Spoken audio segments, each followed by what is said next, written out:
Hey everybody, welcome to part two. I guess I could call it the Casey Jones project.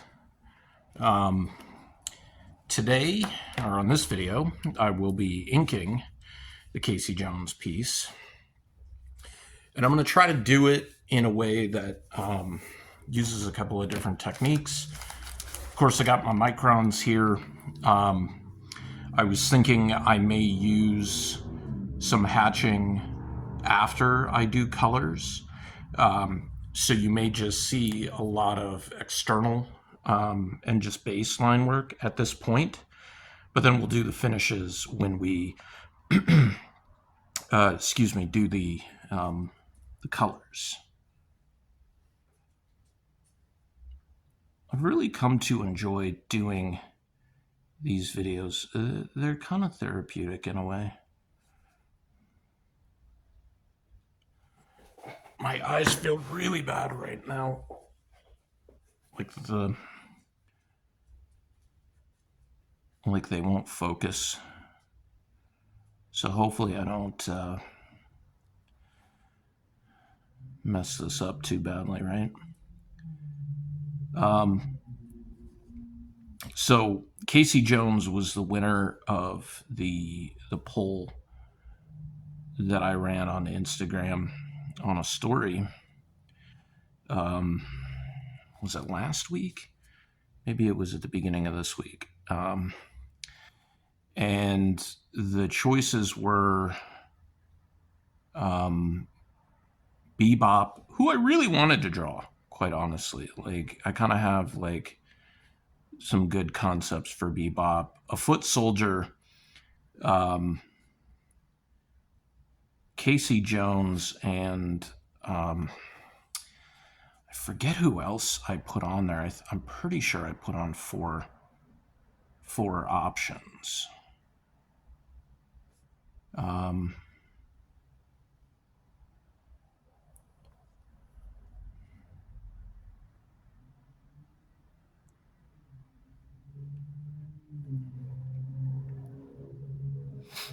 And I chose to go with the more original animated series Casey in like costume, style, and mask. I really feel like this is a really well done design. And even though obviously he's, on a Saturday morning kids cartoon, I feel like the design really lends itself to be very, very gritty in terms of like the original Turtles books and characters, and the voice actor is pretty phenomenal as well, just like really guttural and everything. And I don't even know if like Paramount has the Turtles first animated series on there from '88, where like you got your first toys from, and your party plates and your PJs and stuff like that. It was really kind of interesting too, because when you think about the history of the Turtles and where they came from and everything, like I'm more nostalgic for the original cartoon, the original movies. I would have been just 6 when the comic book originally came out in '84. So obviously I wasn't reading that because it was very brutal, and I think even at 6, even though my mom didn't really censor stuff so much for me, I don't think I would have understood it, obviously. And until recently, I'd never read the original series by Eastman and Laird. And so I do have some of the original books, reprints, second or third printing of number 2. a fourth printing of number 1 and a first printing of number 4. That I got signed at San Diego Comic-Con. I believe it was '06 by Kevin Eastman. And it's funny because I think I've seen other people who've gotten stuff signed since then where he didn't do the little remark, the little turtle head remark. The funny thing is with how much he's charging now for SIGs and remarks and stuff like that, like the remark that takes him like 5 seconds to do. I was never charged for an autograph from Eastman until 2019, and even then it was like $20, and it was remarked as well. So it was kind of cool. Plus, I mean, he signed a bunch of stuff and donated it for a charity auction to benefit St. Jude's that same year for Charlie's comic books. And I remember that was at Albuquerque. It was actually New Mexico Comic Expo. That's where I met one of my friends that we're still friends to this day. She no longer lives in New Mexico. She actually lives in Indiana now.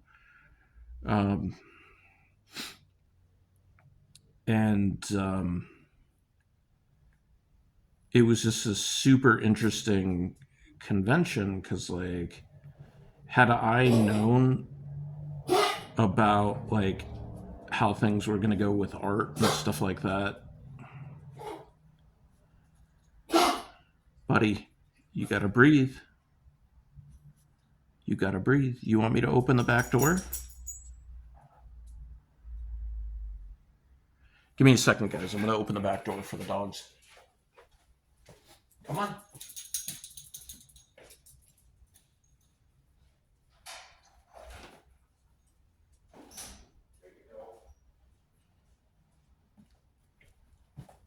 Servo, back door's open.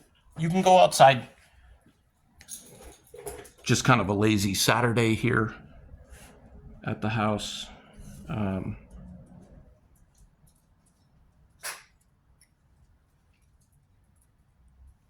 But yeah, the convention was okay. Like, I was running the issue 2 or issue 3. Was it issue 3? Or no, the crowdfunding for the Bubba Files and for the reprint of issues 1 and 2, the collected edition that has the Uncanny 133 homage cover on it.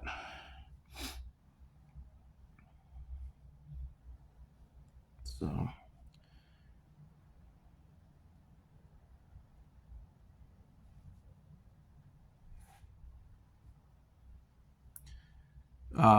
but yeah, I got to meet Mike Zeck and John Beatty and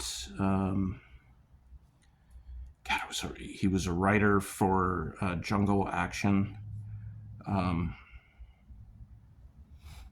forget his name, but Ken Lashley was there, and I didn't get a Ken Lashley like sketch, and I mean that would have like wiped me out at that point, but knowing what his sketches go for now, like it probably would have been worth it to just, you know, stretch my budget that much that year.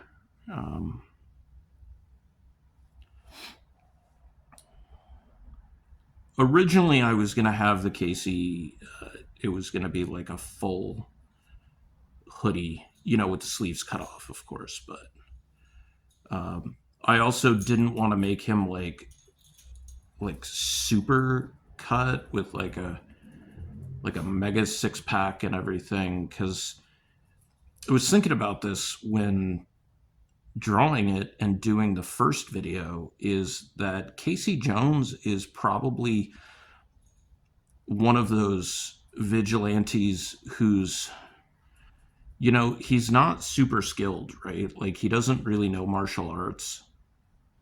Um, and he um,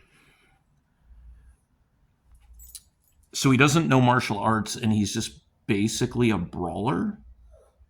So I don't know that he's not going to take a lot of damage with the gear that he uses. Um, he's basically like all fists and everything. But I was thinking, like, is Casey Jones the guy who's also like kicking back a bunch of beers and stuff and popping painkillers because his body is like just so beat up? It's okay, buddy. You're okay. We will do your food and your meds when it's time. It is not time yet, is it? You already ate your breakfast. You'll get your lunch in about an hour, or your dinner.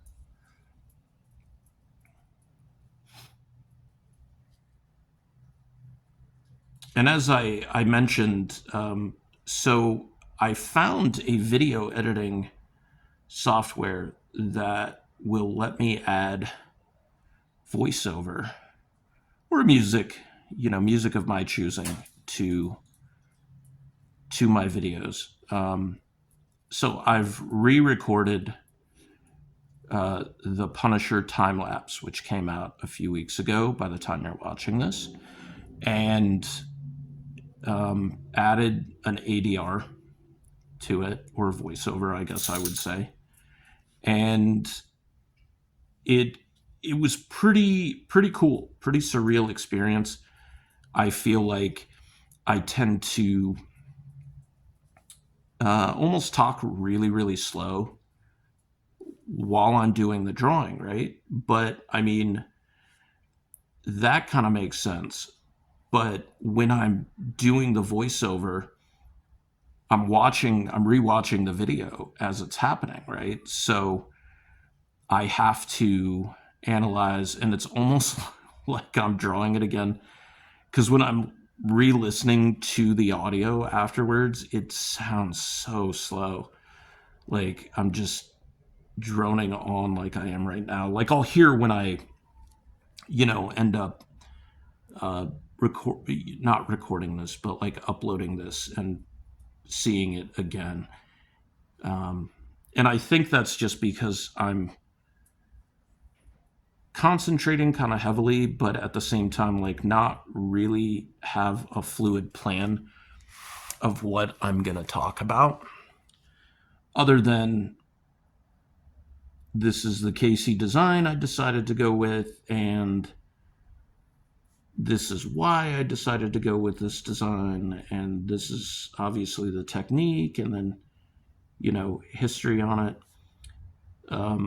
But what I was saying earlier about the Ninja Turtles and not having really read the books until the last few years, and this might get me some hate amongst fans, but it's it's really not that good. But then again, when you really think about it, I believe that was like their first published works. And if I'm going to be honest, Euthanasia is not a very good comic in and of itself. I think issues 6, 7, and parts of 8 are really well done because it's a cohesive story. And at that point, I'd been doing books for, that was like 2012, 13, and 14, or 2013, 14, and 15, or something like that. So like I'd been doing books since 06 and telling stories, and I actually had like full on stories that I was going to do. Like I had stories picked out. I had them outlined. I had them, way before having a computer or anything like that. They're all handwritten on notebook, paper. I still have them somewhere. And they are, I thumbnailed out all the stories as well. See, I didn't want the line to be that thick, but it's a little awkward because it's the bottom outline, but it actually works because you're casting a little bit of a shadow onto his body. So I'm actually going to go ahead and just kind of go full bore with that, but you're going to make some imperfections in that line because you want it to include the fabric itself, so the dimensions of the fabric.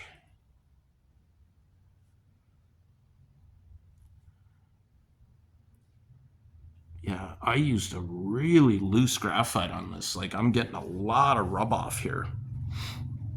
Not really a bad thing necessarily, because I think it adds to the grittiness, but we're going to clean that up a little bit after this. And then, like I said, we're going to end up putting in the hatching over top. And part of it may be the paper. I haven't done a cover, an IDW cover, in quite a while. So I can't tell you if the quality of the paper has changed, if it's good, if it's bad. It feels like it's got enough tooth on it that it takes, all the ink, all the pencil and everything. I mean, there are some covers out there that, like, you literally have to draw on them with a Sharpie because they've just produced these, like, terrible covers. I know when I did the sketch covers for issue 4 or 3 of the Bubba Patrol, I chose the wrong cover stock, and they came back and they were super glossy. And so I did some paint pen sketches on them because you can draw on that with a paint pen. Although, now that I have some better techniques for using paint pens, I think I'd be able to go back and do a better job. Not go back on those covers necessarily, because you don't, like, retouch up your covers. I don't like to anyways. But going forward, I could definitely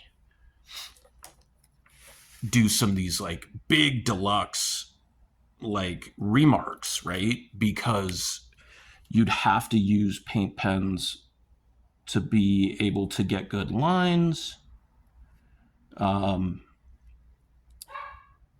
But I think it would work out okay, right?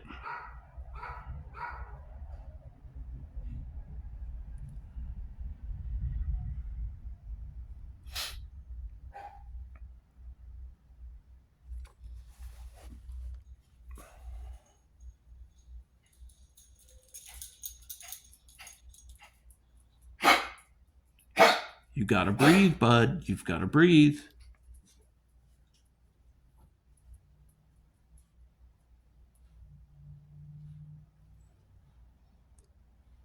I think adding in, like, the weathering and the damage is part of my favorite things to do with covers, or with, I should say, with art in general. I just feel like it adds a lot of realism and dimension to it. I had to do that with some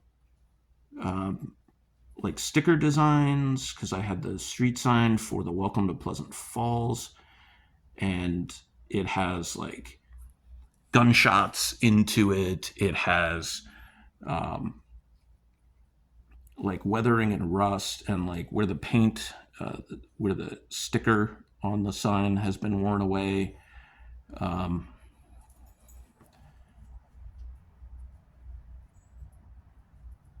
And that was actually recommended by one of my friends, or actually, I think a couple of my friends, but one specifically that I remember, Alex, was just like, yeah, you should totally do that. You should add some weathering on it, because if it's out in the elements and it's in this like kind of crazy place or whatever, you would think that the people there would, or the bad guys would act kind of strange, and they'd probably like mess it up or whatever. What are you whining about, dude?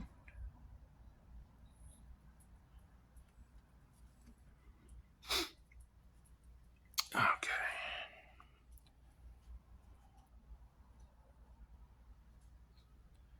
And I'm not going to fill in his hair just yet. And the reason for that is I want to add some blues and stuff to it. Like the figure, the figure design itself, he has like some blue highlights in his hair. It's kind of hard to see because this is a really old figure, but you get some of those blue highlights in his hair. And that's just, for the 2D element. I may not use the same colors for the shoulder pad, but bring out some of the scratches and damage on it. Could have like yellow and stuff. I'm okay with the under the pad itself being brown, because I think old school hockey shoulder pads were more like that. Nowadays you have, everything's like super high tech, like polymers and plastics and stuff like that.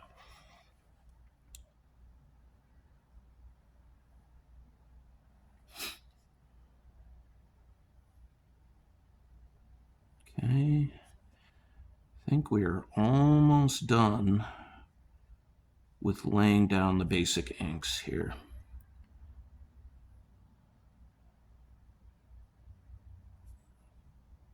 And part of that, I redrew the rough on this Casey Jones a number of times because I was really kind of unhappy with, like, I was giving him almost no neck on like my roughs, and I wanted to make sure that he did have a neck because it looked a little awkward. It still looked okay, but like it still looked a little awkward. So we're also pulling out a little more here on the lines because this is actually meant to be a strap holding the pad in place this way while he's got the strap going across that way. The reason for that is because if you've ever played football, and I'm assuming hockey because I've never played hockey, that the shoulder pads, they have the strap that goes on underneath, right? Like otherwise, how do they stay on?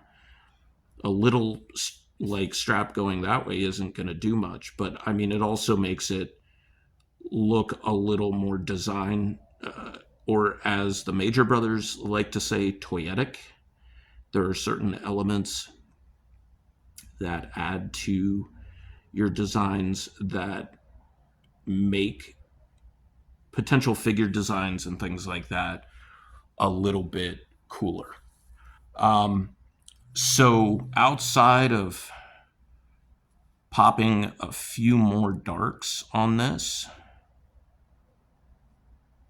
we are pretty much done inking Casey Jones. And you should be seeing the next video, which will be colors,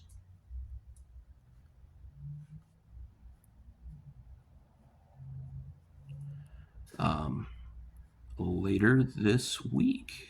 Yeah, decided to do this as like a 3-part, because otherwise it would be close to an hour. and do it as a 3-part and have it be more along the lines of like, okay, you get your pencils in the first step, you get your inks in the second step, and then you get your colors in the third step, and then release it as 3 videos. And I was going to be releasing videos once a week, but I talked to, again, my friend Richard, who said that it might be good to release videos at a faster rate to get more viewers, hopefully, and to get, just if I'm producing stuff at this rate, then why not release content a little bit faster? And it makes a good bit of sense, right? All right, I think that is it for the inking session here on Casey Jones. Stay tuned for the final part in another couple of days, and that'll be the coloring and tidying up of this piece. Thanks.